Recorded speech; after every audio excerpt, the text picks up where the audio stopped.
अभी कुछ टाइम पहले फॉर्मूला 1 पे बेस्ड एक डॉक्यू सीरीज आई थी नेटफ्लिक्स पे, F1 ड्राइव टू सर्वाइव। इस सीरीज ने फॉर्मूला 1 की पॉपुलैरिटी को पूरी दुनिया में काफी भारी एक बूस्ट दिया था। इंडिया में भी ये बहुत बढ़िया तरीके से चली और इनफैक्ट रिपोर्ट्स के हिसाब से ये सीरीज की डिमांड एक पॉइंट पे बाकी टीवी सीरीज के एवरेज डिमांड से 7.6 टाइम ज्यादा चल रही थी। अगर ओवरऑल सर्वेस को देखें तो इंडिया में कुछ 3.5 करोड़ से ऊपर F1 फैंस हैं करंटली, और ये नंबर इंडिया को टॉप 5 F1 मार्केट्स में डाल देता है। तो ये एक बहुत बड़ी चीज है F1 के लिए भी। इंडियन मार्केट एक बहुत ज्यादा पोटेंशियल है अभी इंडियन मार्केट में F1 के हिसाब से। इस सब के साथ एक रियलिटी और है, आज तक सिर्फ 2 इंडिया से F1 ड्राइवर्स हुए हैं।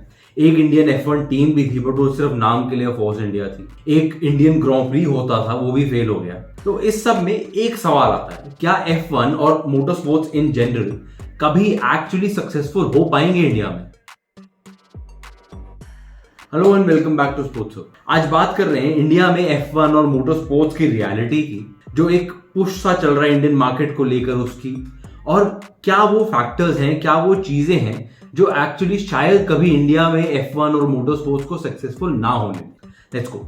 2011 इंडिया के मोटर स्पोर्ट्स हिस्ट्री में काफी एक बड़ा साल था। 30 अक्टूबर 2011 को इंडिया में पहली ग्रां प्री होस्ट की गई, पहली ग्रां प्री कंडक्ट की थी, और काफी फैनफेयर के साथ, अच्छे क्रेज के साथ ये पूरा इवेंट होस्ट हुआ।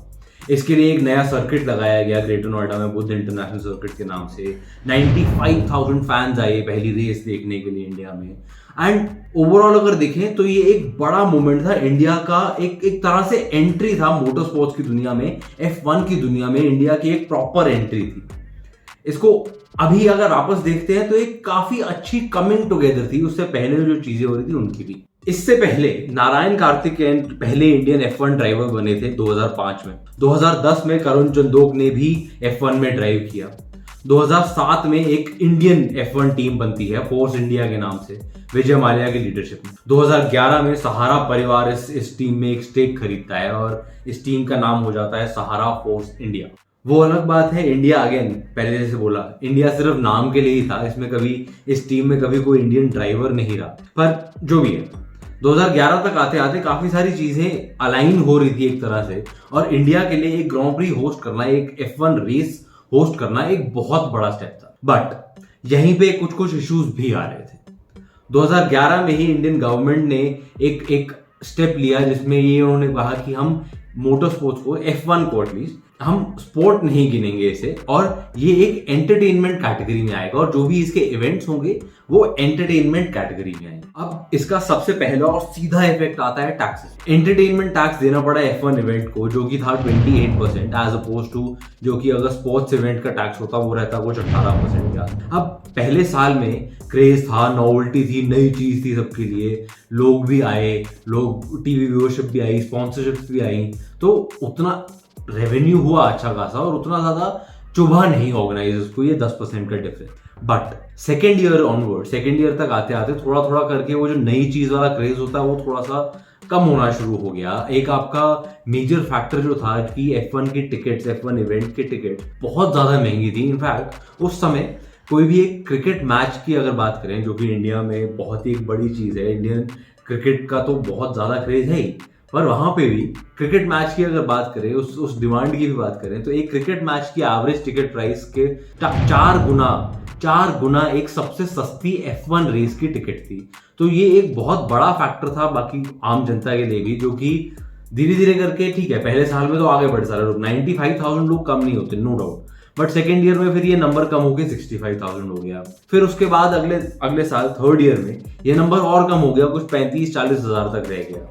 धीरे धीरे करके एक और कंट्रोवर्सी सामने आएगी जी, F1 के ऑर्गेनाइजर्स और F1 एंटिटी ही इंडिया को टैक्सेस नहीं भर रही है ठीक से, इंडिया को ये टैक्स में चोरी मार रही थोड़ी सी। तो वहां पे ये जैसी कंट्रोवर्सी शुरू हुई, थोड़ा सा लीगैलिटी का इशू शुरू हुआ, तो स्पॉन्सर्स ने भी बैकआउट करना शुरू कर दिया। तो ये जो इंडियन ग्रां प्री थी, जो इतने फैनफेयर में शुरू हुई थी, जिसकी इनफैक्ट रेस की और सर्किट की भी बहुत तारीफ हुई थी अपने पहले साल में भी, वो धीरे धीरे करके एक काफी सारे अजीब से सिचुएशन में आ गई, और 2013 के बाद इसे कुछ टाइम के लिए बोल दिया गया कि नहीं अभी नहीं करेंगे, और इनफैक्ट आज तक वो 10 साल में वापस कभी आ नहीं पाई। वहीं ऑन द अदर हैंड जो F1 टीम थी फोर्स इंडिया, सहारा force India sorry, Vijay Mallya और सहारा परिवार के स्कैम्स वगैरह का सबको मालूम है, तो उसके चलते इस टीम को भी काफी सारे इश्यूज आने शुरू हो गए और इवेंचुअली ये टीम भी बिक गई।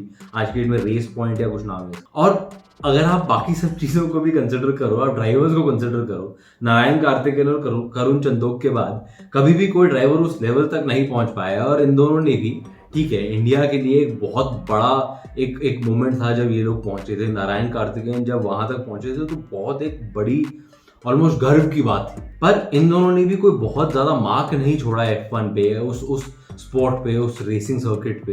तो ये धीरे धीरे करके एक वो जो क्रेज थोड़ा सा बना था 2011 से 13 के बीच में, वो धीरे धीरे करके अपने आप ही शांत हो गया। ठीक है, फोर्स इंडिया वाली चीज को मैं कंसिडर नहीं कर रहा, बिकॉज अगेन वो सिर्फ नाम के लिए इंडियन टीम थी, उसके अंदर कोई इंडियन था नहीं।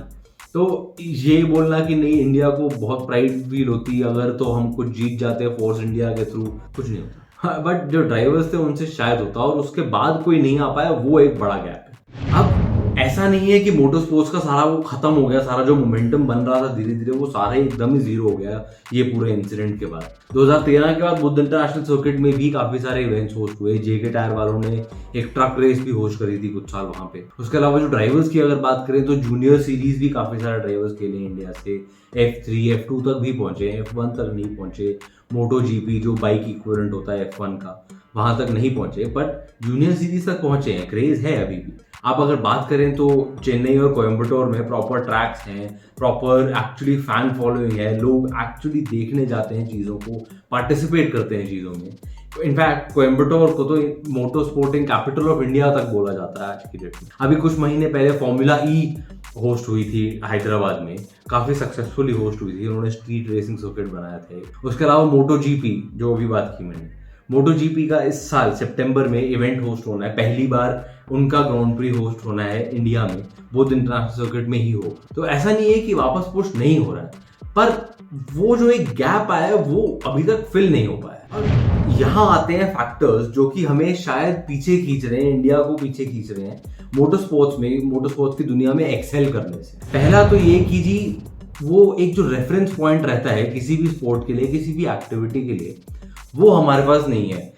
एक दो भी अगर प्लेयर्स अच्छा परफॉर्म करें, एक दो भी ड्राइवर्स वहां तक पहुंचे टॉप लेवल तक और अच्छा परफॉर्म करें, तो एक इंस्पिरेशनल पॉइंट सा बनता है। एंड ठीक है, एक दो से भी नहीं चलेगा, काफी सारों को वहां तक पहुंचना तो पड़ेगा, कम से कम एक दो एक्सेल करें। पर यही आता है एक और बहुत बड़ा फैक्टर जो कि इनफैक्ट मेरे ख्याल से सबको मालूम होगा, सबने इसके बारे में कभी ना कभी कुछ ना कुछ सोचा होगा कि ये जो एक कॉस्टिंग का इशू आता है इस पर्टिकुलर स्पोर्ट के लिए, वो एक बहुत बड़ी चोट मार के जाता है। अगर कोई भी इंडियन मिडिल क्लास का बच्चा ये बोले कि मुझे मोटर स्पोर्ट्स में जाना है, मुझे F1 तक पहुंचना है, तो वो फाइनेंशियली उतना ज्यादा वायबल नहीं होगा उस बच्चे के लिए। अगर आप देखो तो ओवरऑल किसी भी ड्राइवर को F1 तक पहुंचने के लिए कुछ नहीं तो 20-1 करोड़ रुपए का खर्चा आ जाता है। वो कोई छोटी रकम नहीं है किसी एवरेज इंडियन हाउस होल्ड के लिए, बहुत रईस लोग ही कर पाते हैं। मतलब सिर्फ कार्टिंग से अगर शुरू करें और जूनियर सीरीज तक की बात करें, F3 F2 तक भी,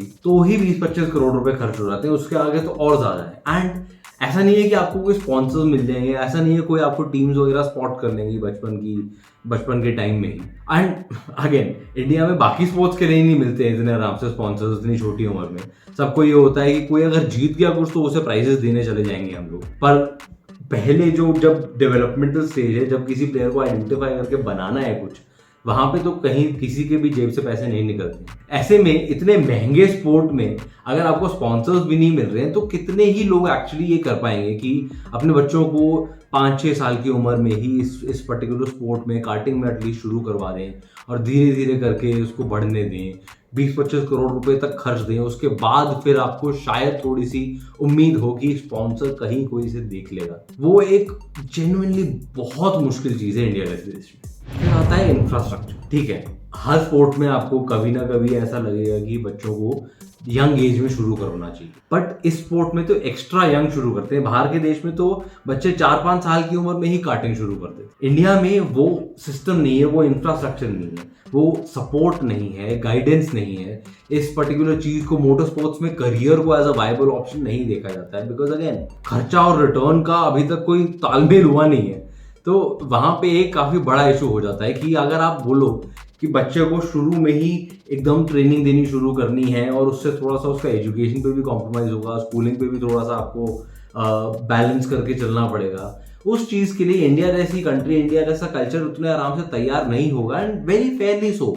अगर आपको कोई क्लियर पाथ नहीं दिखता, अगर आपको ये नहीं दिख रहा कि ओके ये सब कर दिया, अगले 15-20 साल लगा दिए इस चीज़ में, उसके बाद भी आपको कोई क्लैरिटी नहीं होगी कि इतना खर्चा करने के बाद, इतना टाइम लगाने के बाद, इतना अपना एजुकेशन के साथ कॉम्प्रोमाइज़ करने के बाद आप उस लेवल पे शायद पहुंचो, शायद ना पहुंचो, आपको स्पॉन्सर्स मिले ना मिले, इतनी ज़्यादा अनसर्टेनिटी के साथ इतना बड़ा गैम्बल कोई इंडिया जैसे देश में नहीं ले सकता। और इंफ्रास्ट्रक्चर में ही एक्सपोजर की अगर बात करो, एक्सपीरियंसेस की अगर बात करो, अगेन कोई भी एक्टिविटी जितना ज़्यादा प्रैक्टिस मिलेगा किसी बच्चे को, उतना ज़्यादा वो एक्सेल करेगा। स्पेशली ड्राइविंग जैसी चीज़ में जब आपका लिटरली इतना ज़्यादा इंस्टिंक्टिव है, हाई स्पीड्स पे आपको अपने आप को ट्रेन करना है, तो आपको जितना ज़्यादा एक्सपोजर मिलेगा उतना ज़्यादा अच्छा है सबके लिए। ड्राइवर्स के लिए उतना ही अच्छा है, जितने मर्जी यंग एज पे हो, बट जितना एक्सपोजर होगा उतना बढ़िया है। बाहर के देशों में जूनियर लेवल पे बहुत सारी रेसेस होती हैं, बहुत सारे कॉम्पिटिशन होते हैं। इंडिया में गिन के 2 जो मेजर कॉम्पिटिशन हैं वो होते हैं,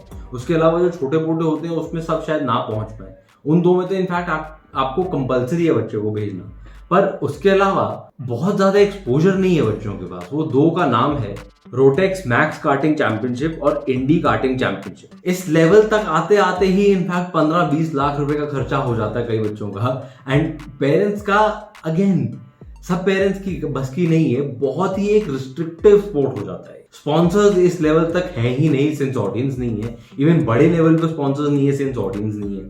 धीरे धीरे करके ऑडियंस के लिए इनफैक्ट ये स्पोर्ट देखना भी महंगा होता जा रहा है। पहले F1 races Disney plus Hotstar पे टेलीकास्ट होती थी, पर अब F1 ने अपना ही एक OTT प्लेटफॉर्म लॉन्च कर दिया है, F1 TV और F1 TV Pro के नाम से।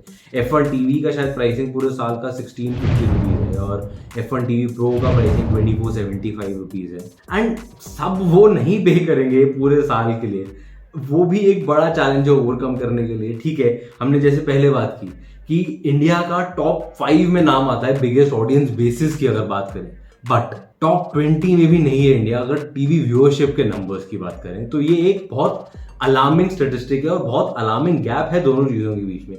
मतलब ये है कि आपके फैंस हैं, मतलब ये है कि लोग इंटरेस्टेड हैं, पर लोग एक्चुअली देख नहीं रहे हैं, देख पा नहीं रहे हैं। तो वो एक अगेन बड़ा इशू होगा किसी भी इंडस्ट्री के लिए, किसी भी ब्रांड के लिए। एंड अगर F1 को एज अ ब्रांड ही देखो तो ये एक चैलेंज है उनको ओवरकम करना। और अगर इंडिया के मोटर स्पोर्टिंग कम्युनिटी को देखो तो ये एक उनके लिए भी बहुत ही टेलिंग चीज है। इस सब के बाद एक आता है पॉलिटिक्स, जो कि बहुत बड़ा फैक्टर है इंडिया में मोस्टली हर चीज में। हर मोटर स्पोर्ट्स के साथ भी एक अनफॉर्चुनेटली काफी वियर्ड सा रन रहा है। अगर आप देखो बाकी कंट्रीज में, मोस्ट कंट्रीज इस पर्टिकुलर इवेंट को थोड़ा सा सब्सिडाइज करती हैं, थोड़ा सा इनफैक्ट हेल्प भी करती हैं उनको ऑर्गेनाइज करने में, ताकि वो जो रिटर्न आता है वो काफ़ी हद तक इकोनॉमी को भी थोड़ा बहुत बूस्ट करके जाता है फॉर श्योर। यूएस में अगर बात करो तो रिसेंट टाइम्स में ही टेक्सास में एक रेस उन्होंने चालू करी है, F1 की एक ग्रांड प्री वहाँ पे भी चालू की है, और उसने बिलियंस ऐड किए हैं